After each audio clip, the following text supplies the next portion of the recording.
এই অত্র এলাকার ড্রাগ ব্যবসায়ীদের পক্ষ থেকে এই হাজার হাজার মানুষের স্বাক্ষরিত আবেদন রয়েছে। আমরা বিগত দিনে মাননীয় ডিসি মহোদয়ের কাছে আবেদন করেছিলাম, আমরা এই আন্ডারপাস জরুরি গেটের সামনে জরুরি ভিত্তিতে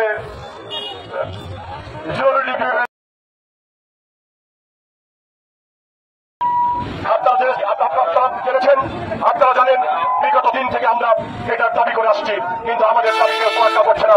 আওয়ামী লীগের কিছু ডাক্তার রয়েছেন যারা আওয়ামী লীগের, আপনাদের কাছে বিনীত আবেদন থাকবে, শহীদ রাষ্ট্রপতি জিয়াউর রহমান এই বগুড়ার সন্তান, সারা বিশ্ব যাকে চিনে তার নামে শহীদ রাষ্ট্রপতি জিয়াউর রহমান মেডিকেল কলেজ। এই কলেজের গেটের সামনে আমরা চাই আন্ডারপাস হবে জরুরি বিভাগের সামনে, আমরা আর কোথাও চাই না। এতে ব্যবসায়ীদের সুবিধা হবে, হাজার হাজার লক্ষ লক্ষ রোগীদের মা বোনদের সুবিধা হবে, রোগীদের আত্মীয় স্বজনদের সুবিধা হবে, তারা ওষুধ নেওয়ার জন্য নিজের নিজেই পারাপার করতে পারবে, সেই ব্যবস্থা আপনারা করে দেবেন। প্রিয় বন্ধুরা, আপনারা দেখছেন এখানে হাজার হাজার অসংখ্য মানুষ, এলাকাবাসী, ব্যবসায়ীরা, অনেক এলাকার অনেক রোগীদের আত্মীয় স্বজন আমাদের সঙ্গে। এইখানে এই সব ব্যবসা করে উঠেছে।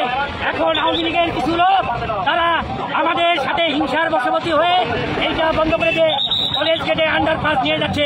এই জরুরি বিভাগটা বন্ধ করে দেওয়ার নীল নকশা করছে। আমাদের এইটা ভিন্ন রক্ত থাকাকালীন আমরা এইখানে এইটা বন্ধ করে দিতে আসলে রক্তের বন্যা বয়ে যাবে।